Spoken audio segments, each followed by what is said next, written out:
खबरें में खुश आमदीद। मेरे साथ आरिफ भट्टी साहब और मैं हूं सईद काजी। रन डाउन नज़र सानी अपील की बात कर रही है पीटीआई कि दोबारा जाएंगे, बड़े बेंच का मुतालबा करेंगे, फुल कोर्ट का मुतालबा करेंगे। क्या इसमें कोई गुंजाइश है?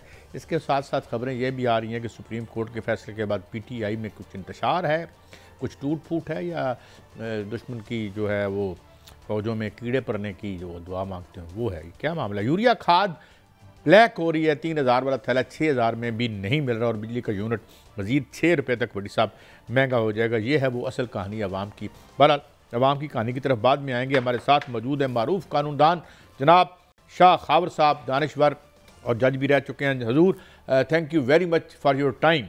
एक तो पहले ये फरमा दें कि ये क्या नज़रसानी अपील में जा सकते हैं? मेरे ख्याल में जा तो शायद सकते हों, लेकिन do you think any relief या कोई रेमेडी का कोई चांस आपको नज़र आता है, या ये it will be an exercise in futility for PTI? जनाब शाह खावर साहब। जी देखिए, बात यह है कि नजरसानी की गुंजाइश तो बिल्कुल मौजूद है कि सुप्रीम कोर्ट कोई भी फैसला हो उस पर नजरसानी आप फाइल कर सकते हैं। आर्टिकल 188 है आईने पाकिस्तान का, वो एम्पावर करता है।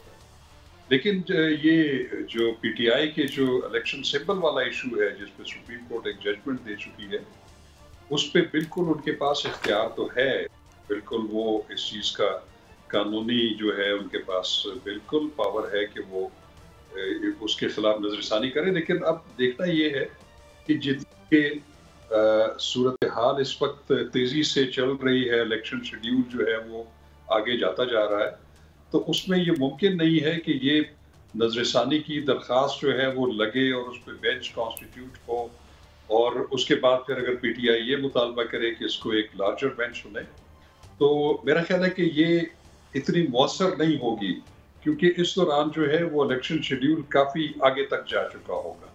तो ये ज़रूर उनके पास एक एकेडमिक डिस्कशन के लिए ज़रूर है कि उस पर एक नजरसानी की जो है दरख्वास्त दे सकते हैं, लेकिन उससे खातर ख्वाह नताइज जो है मैं नहीं समझता कि वो पीटीआई को मिल सकते। बिस्मिल्लाहिर्रहमानिर्रहीम। शाह खावर साहब, एक तो बताएं, पाकिस्तान में नून लीग और या बाज़ ताकतवर हलकों के अलावा सियासत या सहाफत हो सकती है आजकल पाकिस्तान में?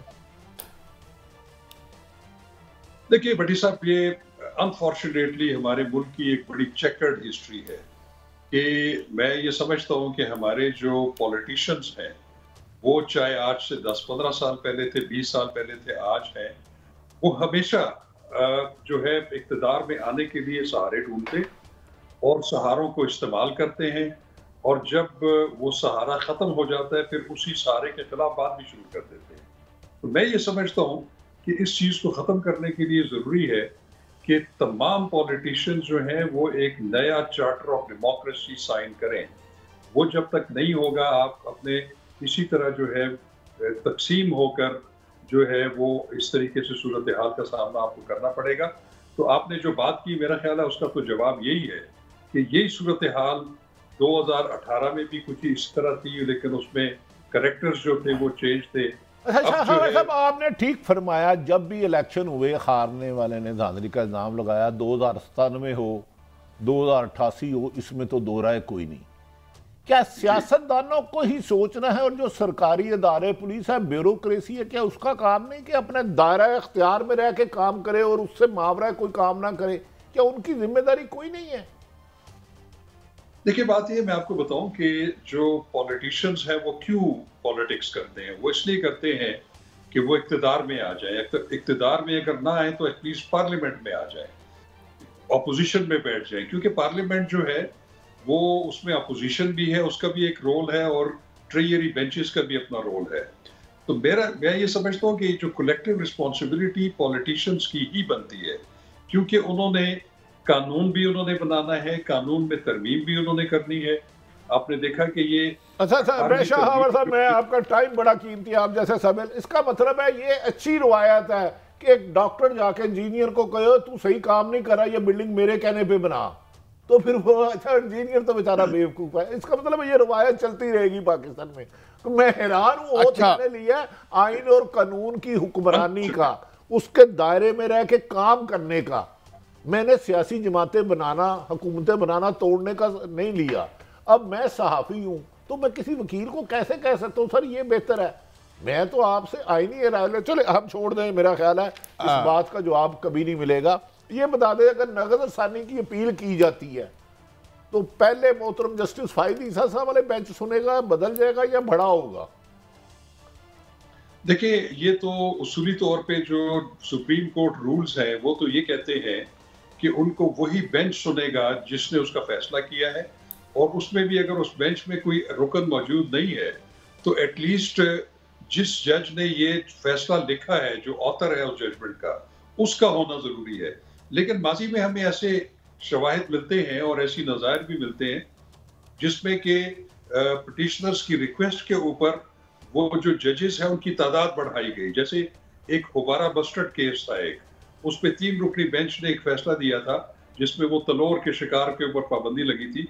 फिर जिसमें बाद में गवर्नमेंट को ये एहसास हुआ कि उससे हमारे कुछ गैर जो दोस्ताना ममालिक हैं उनके साथ ताल्लुकात में जो है वो जो है दरार पड़ सकती है। अच्छा शाह साहब, ये कादी साहब ने अपना सवाल करना है ऊपर फिर एक आपने वो दोनों दिन नशरियात सुनी होगी जो लाइव कवरेज की गई मोहतरम चीफ जस्टिस साहब की, ये जिसमें बल्ले का निशान लिया गया, तो फिर आप पीटीआई को वैसे क्या मशवरा देंगे? नजरसानी ना ही करे तो बेहतर है।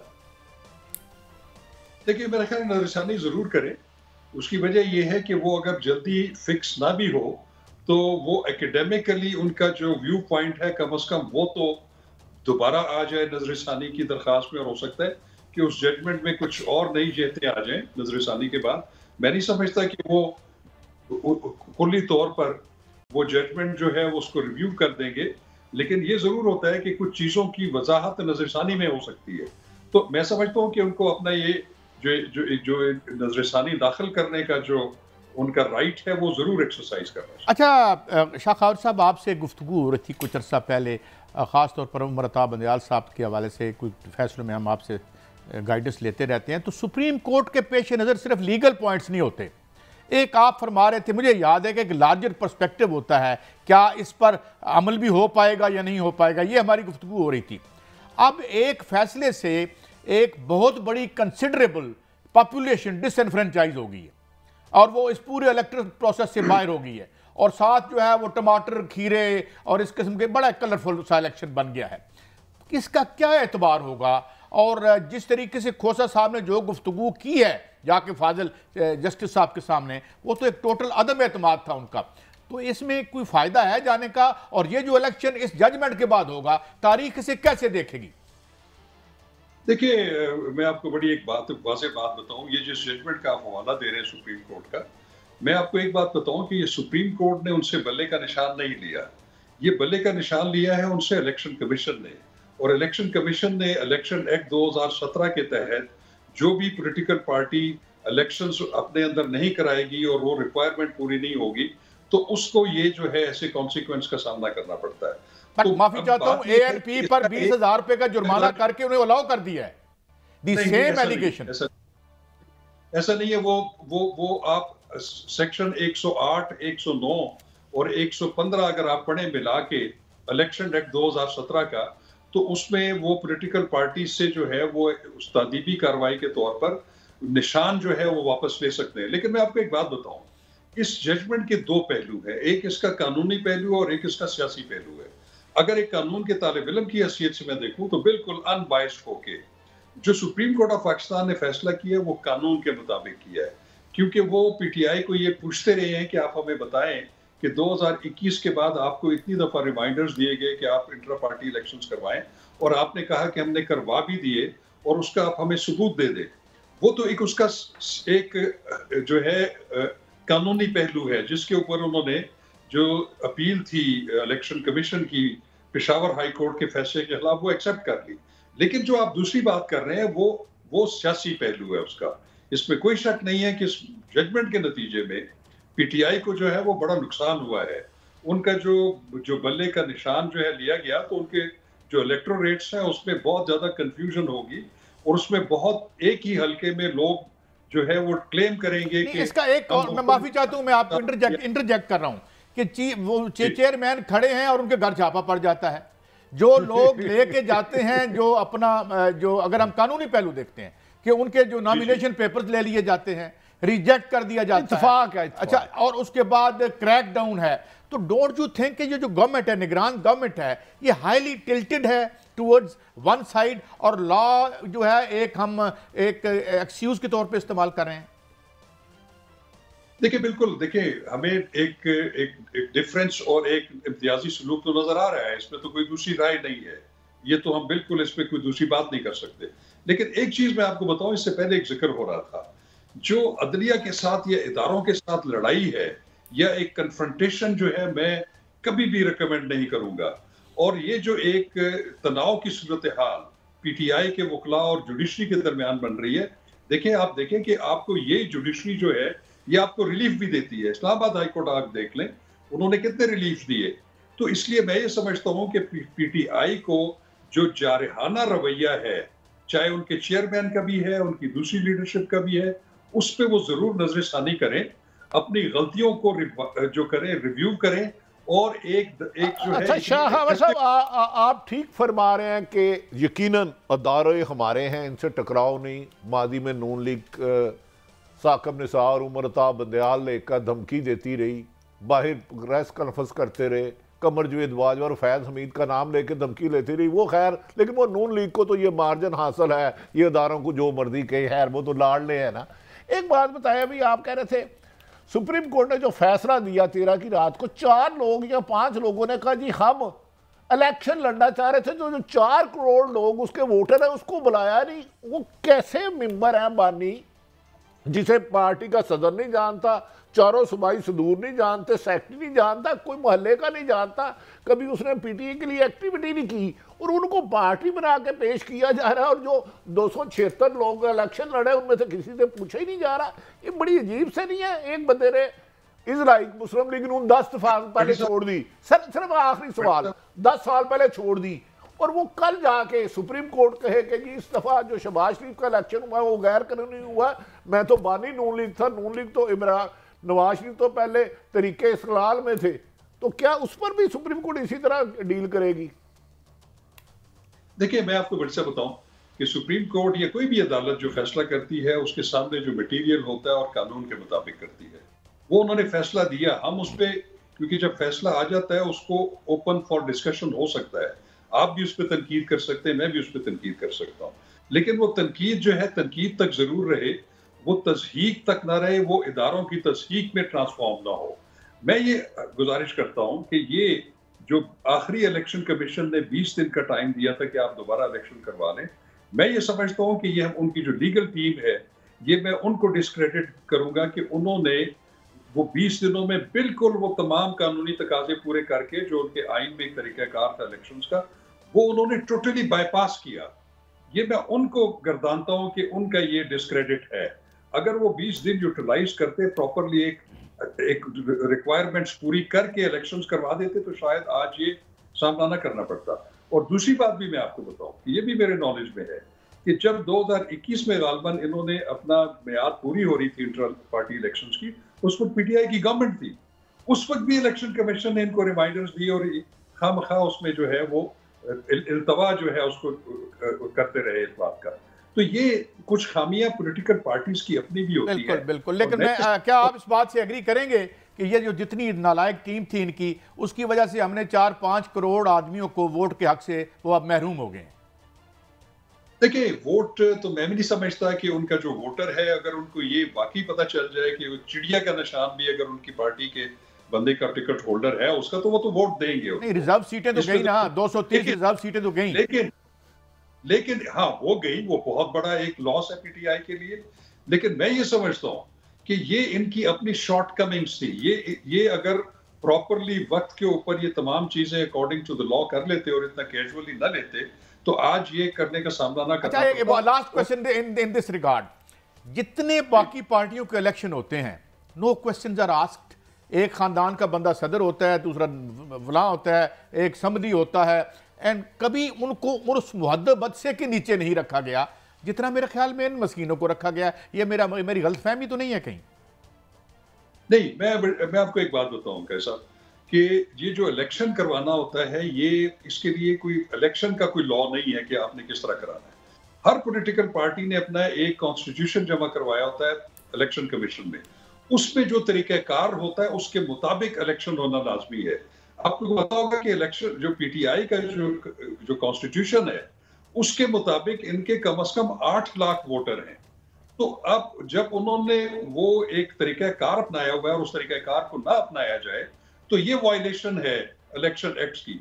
बहुत सारी पॉलिटिकल पार्टीज की अगर आप स्क्रूटनी करें तो वो भी शायद बहुत सारा उन्होंने बेज़ाब्तियां की होगी अपने इलेक्शंस में, लेकिन चूंकि वो हाईलाइट नहीं हुई, उनको किसी ने चैलेंज नहीं किया। खबर साहब, मैंने अमूमन देखा है कि अदालतें कहती हैं बाकी भी इलेक्शन हुआ मंगा लेती हैं रिकॉर्ड। मैंने 2 साल कोर्ट कवर किया है, लेकिन चलो हम इस तरफ नहीं आते।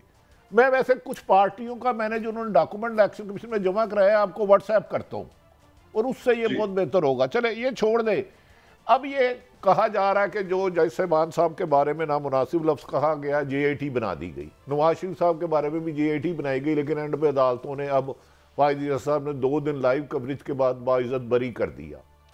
तो क्या ये जो खुदा न खास्ता अदारों की तस्लील करता है, जैसे मरियम नवाज साहब ने एजाजुल हसन साहब की तस्वीर चला ली थी, सिटिंग जज थे, ये सारे उसके रेंज में आ सकते हैं कि भाई आप अदारों की तस्लील क्यों करते हैं? अदारे तो हमारे हैं, फैसले में तनकीद हो सकती है, जैसे आप जैसे साहिब इल्म कहते हैं। तो क्या वो जो किसी एक जज को कहना नहीं छोड़ूंगी, उसकी वीडियो चलाना, एजाजुल हसन साहब उस वक्त चीफ जस्टिस थे सुप्रीम कोर्ट के, नहीं जज थे हाई कोर्ट के, सुप्रीम कोर्ट के जज साहब थे एजाजुल हसन साहब, उनकी तस्वीर चलाई जहां तक मेरी मेमोरी है। क्यों सर फिर ये सारे केस उसमें आएंगे या खास लोगों को टारगेट किया जाएगा?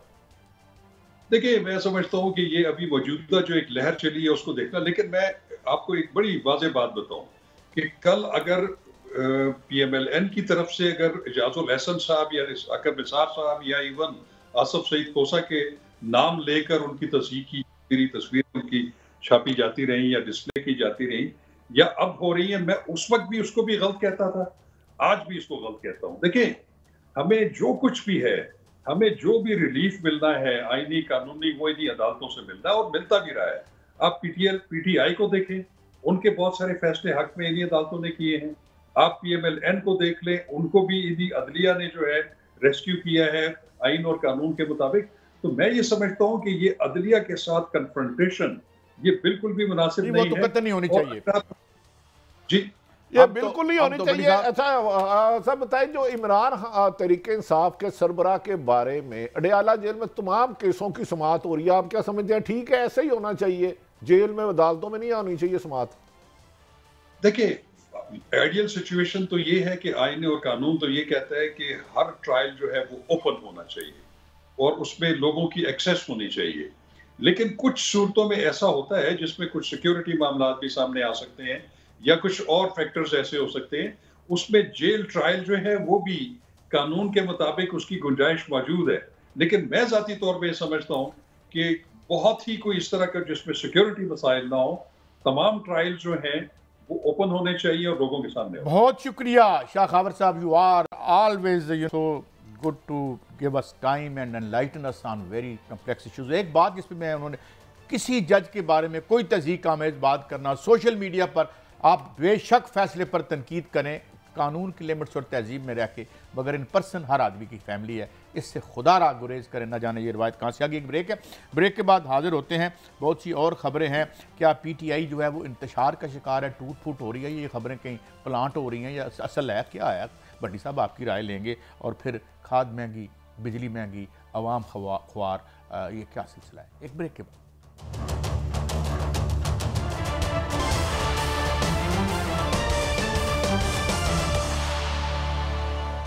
Welcome back. एक हमने कुंवर दिलशाद साहब जो हमारे इलेक्शन कमीशन में भी बड़े अहदे पर रहे हैं और आज चीफ मिनिस्टर साहब को असिस्ट भी करते हैं, उनका एक शॉट सुनवाते हैं। अब भट्टी साहब ये एक तरह से केयर टेकर गवर्नमेंट का हिस्सा भी हैं और हमारे जो फाजिल और मोहतरम जनाब मोहसिन नकवी साहब चीफ मिनिस्टर पंजाब हैं, उनकी ये कैबिनेट में भी हैं। ये कहते हैं कि जो असम्बली बनेगी उसे एकदम से तोड़ना पड़ जाएगा। सब कंवर दिलशाद साहब के 2 तारुफ हैं, ये इलेक्शन कमीशन का सेक्रेटरी तवील अरसा रहे हैं और इनकी बड़ी गिरफ्त है ऐसी। जी। तो एक इतना साहिब इल्म जो जानता है, क्योंकि मुल्क के मौजूदा हालात पे भी उन्हें आगाही है, जिस तरह कागज़ छीने जा रहे हैं, बज़ाहिर अगर तरीके इंसाफ को तो तकरीबन आउट कर दिया गया तकरीबन क्या तो वो ये समझ रहे हैं कि कोई जमात भी ऐसी नहीं जो इलेक्शन जीत सके। तो खदशे का इजहार वो कर रहे हैं कि ये अरबों रुपए लगा के भी शायद प्राइम मिनिस्टर ना बन सके, लीडर ऑफ हाउस ना बन सके और ये असम्बलियाँ तहलील करनी पड़े, खुदा ना खास्ता अरबों रुपये मुल्क का नुकसान होगा। तो मेरा ख्याल है इनकी ये साहिब राय है, इसे वेट देना चाहिए और जो लोग इस वक्त इक़्तिदार में हैं उन्हें सोचना चाहिए। इलेक्शन के तो होने की जो गारंटी है वो हमें सुप्रीम कोर्ट ने इलेक्शन साफ शफाफ इलेक्शन होना, काजी साहब गुजारिश है कि इलेक्शन मैटर नहीं करता, इलेक्शन कैसे कराया जा रहा है इलेक्शन मैटर करता। अब डिग्री होती है, अब जाली डिग्री को आप असली डिग्री के साथ कंपैरिजन कर नहीं सकते, उसे रिजेक्ट कर दिया जाता है। आप 1000 रुपये का जाली नोट लेके जाए ना तो वो आपको दुकानदार गिरफ्तार करा देगा। तो जाली हुकूमत अगर कोई लेके जाता है, बनती है या बनती रही है, उसे लोग नहीं मानेंगे। और बज़ाहिर ऐसा लग रहा है कि इस दफ़ा आज़ाद उम्मीदवार चाहे वो मुख्तलिफ निशानों से हैं, वो किसी भी सियासी जमात से ज़्यादा वोट ले सकते हैं। मैं ये नहीं कह रहा लेंगे, बादियुल नज़र में ऐसा लग रहा है। यही वजह है कि अब तक आज़ाद उम्मीदवारों को जिनका वाबस्तगी एक सियासी जमात से है उनके खिलाफ अब भी सख्तियों का, मुश्किलात का सिलसिला वैसे ही जारी है जैसे पहले था। तो मेरा ख्याल है। अच्छा बट साहब ये दूसरी एक और बात है, कुछ खबरें आ रही हैं आज एक्सप्रेस, मेरे ख्याल में एक्सप्रेस में खबर थी कि जी बड़ी एक इंतशार पैदा हो गया है, आपस में नीचे लड़ाइयाँ शुरू हो गई हैं। वो क्या मरबत साहब अलवी साहब के खिलाफ बयान दे रहे हैं, तो ये रूटीन मैटर है या कोई वाकई इंतशार पैदा हो गया? देखिए कल सब हर बड़ी सियासी जमात में होता है, मेरा ख्याल है ये पीपल्स पार्टी में भी है। कल दानियाल अजीज साहब भी अपना वो कर रहे थे, ये नून लीग में भी है, शाहिद खान अब्बासी है। कुछ लोगों का कहना है जो तरीके इंसाफ के बहुत करीब हैं कि इमरान खान से मुशावरत नहीं करने दी गई और एक लाहौर से हाफज है, कोई MPA का भी इलेक्शन लड़ा, उन्हें खान साहब को पहले भी खदशा था ये किसी और के लिए काम करता है। और मुबैना तौर पे खबरें हैं कि कुछ लोगों ने पैसे लेकर टिकट दिए या नहीं दिए, ये तो बहरहाल पार्टी जानेगी।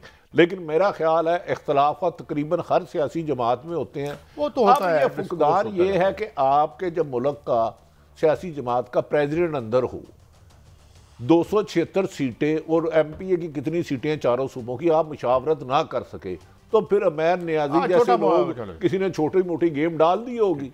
अच्छा एक और बड़े मारूफ कानूनदान है अहमद खान साहब हमारे अजीज, उनसे ज़रा उनका शॉर्ट सुनते हैं। बिल्कुल एंडोर्स करूँगा, बिल्कुल सही है, कोई आपस में कॉन्फ्लिक्ट नहीं। 2-4 लोग ऐसे होते हैं जिनको किसी और भेजा जाता है और वो काम का पार्टी के अंदर इख्तलाफात पैदा करने की कोशिश कर रहे हैं। हमारी पार्टी के अंदर कोई इख्तलाफात, तो इससे पार्टी तो टूट जाएगी ना, इसमें पार्टी टूट जाएगी क्योंकि बड़ी मुश्किल हालात में खड़ी कर रहे हैं। इसे हामिद खान साहब, शेर अफजल मरवत साहब तो लीड कर रहे हैं, कहीं भी लीड नहीं कर रहे। नहीं सर, शेर अफजल मरवत साहब लीड नहीं कर रहे, शेर अफजल मरवत साहब लीड नहीं कर रहे सर। ना अच्छा बड़ी साहब बाज़ औक़ात मुझे लगता है कि पार्टियों को कुछ हम खुद साफ़ी भी तोड़ना फोड़ना या चलाना चाह रहे होते हैं। साफ़ी तो अब खुद बहुत सारे पार्टी बन चुके हैं, अक्सर लोगों के मीडिया सेल में बैठते हैं और खर्चा शर्चा भी लेते हैं।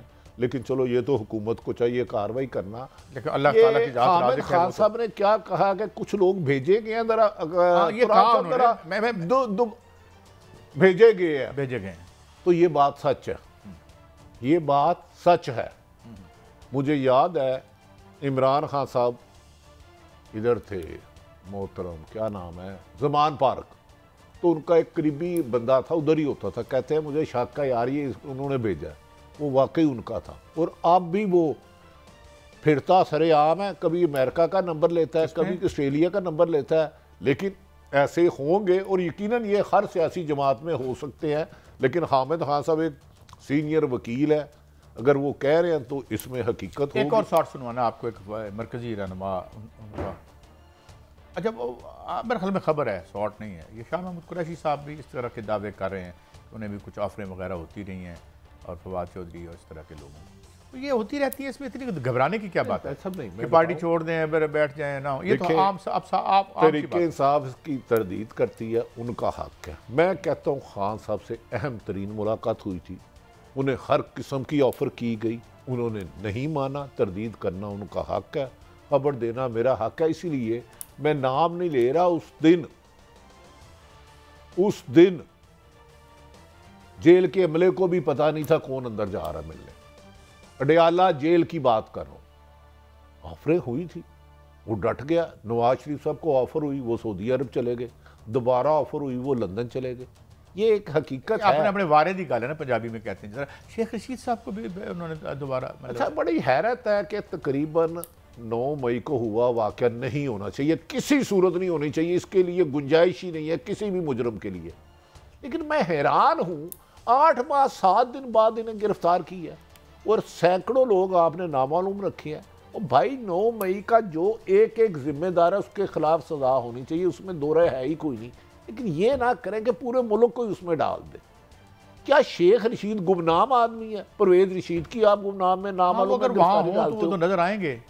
तो अगर कोई ऐसी एविडेंस है तो हमें दे, ताकि हमें पता चले हमारे मुल्क के अहम अदारों के बिल्डिंगों पे कौन हमला कर रहा है। ऐसे हकायक आने चाहिए। लेकिन खुदा के लिए ऐसा ना करे इससे असल मुलजम बच जाए और हर कोई पकड़ दकड़ जो इलेक्शन लड़ा उसको अंदर करते जाओ। ये रवायत नहीं होनी चाहिए। अच्छा, इससे पहले भी अच्छा, पहले लोगों को, बहुत से साफियों को पहले ही इतला हो जाती है, ऐसी टेलीपैथिक कॉल आती है उनके, ये बंदा तो पहले ही बता रहे थे शेख साहब पकड़े जाएंगे। तो होता है साहब देखें, कुछ लोगों को सजा दी जा रही है इमरान खान से वफा करने की, वो इमरान खान को हर दबाव की वजह से नहीं छोड़े। और कुछ लोगों को इमरान खान ने जमात में ओहदा ले गया इमरान खान की मुखबरी करने के चक्कर में।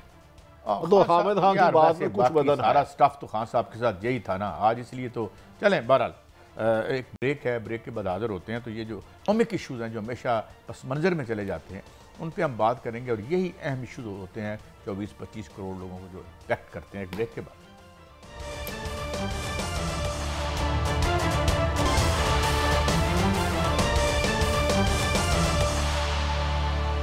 Welcome back. अच्छा भट्टी साहब, पहले जब डॉलर का मामला आया हम बहुत खौफजदा थे, फिर थैंकफुली जो है SIFC के प्लेटफॉर्म से इसकी रॉट को रोका गया। अब एक और मसला आया है, उस पर SIFC ने ही कहा है कि इसका क्रैकडाउन किया जाए, मगर गवर्नमेंट्स हो ही रहती हैं, कोई भी गवर्नमेंट हो, ये गवर्नमेंट हो, इससे पिछली गवर्नमेंट हो। ये खाद का मामला है, खाद की जो बोरी है वो 3000 की गालबन उसकी कीमत है और 6000 में भी नहीं मिल रही। उसके बाद यानी ये जितने माफियाज हैं, हाउसिंग के सेक्टर को इन्होंने तबाह कर दिया। एग्रीकल्चर का माफिया आप सोच नहीं सकते। ये जो बेचारे दिन रात मेहनत किसान करता है, सुबह फजर के वक्त उठता है ठंडे पानी में, ये उन्हें ब्लैकमेल करते हैं, खाद ब्लैक करते हैं, कोई नहीं मानता उन्हें जुर्माना कर देते हैं। ये एग्रीकल्चर पे तो वज़ीर आला पंजाब को चाहिए कि ख़ास नज़र रखे। यार किसान जो रीढ़ की हड्डी है, 70% ज़रूरी मुल्क है, आपकी नहीं करप्शनों की वजह से लोग अब का ये काश्तकारी सारे कार्टल हैं, डॉलर का कार्टल, बिजली का कार्टल, हाउसिंग का कार्टल, और इसको इन्होंने बनने दिया है। काजी साहब सारे कार्टल हैं तो इसे ऐसा हमारी फिर जमहूरियत को ज्यादा तकलीफ नहीं होनी चाहिए ना, फिर SIFC को करने दो। तो काजी साहब फिर चारे हुकूमतों और वफाकी हुकूमत को भेज दो, तो SIC को सारे इख्तियार दे दो। मेरा मतलब है कि हमें तो मुल्क संवारना है ना साहब। जो हमारी SIC का असल मकसद काम क्या, मुझे बताए। देखो जी, वो एक बॉडी बनी है जिसको PM साहब जो है चेयर करते हैं, जिसमें आर्मी चीफ भी बैठते हैं और लोग भी बैठते हैं, फाइनेंस मिनिस्टर भी आपके बैठे होते हैं। वो जो है एक उसको एम्पावर किया है, एक बाकायदा तरमीम भी गालबन लाई गई है। मगर सवाल ये है कि जिस दिन से उन्होंने इंटरवीन किया, डॉलर रुका हुआ है। आज ये माफिया है, इनको पूछने वाले कोई नहीं है। काजी साहब फिर आपकी हुकूमतें कहाँ? ऐसा मैं यही तो कह रहा हूँ, इतने बड़े टारगेट हैं, इतने बड़े मुल्क को चैलेंजेस हैं, आप अब खाद माफिया की एग्रीकल्चर को नहीं कंट्रोल कर सकता। उसका एक एडिशनल सेक्रेटरी उसने पिछले दिनों में 15 करोड़ की प्रॉपर्टी ली है। किसने? मैं तो नहीं ली। एग्रीकल्चर के एडिशनल सेक्रेटरी ने, मैं भी नहीं ली।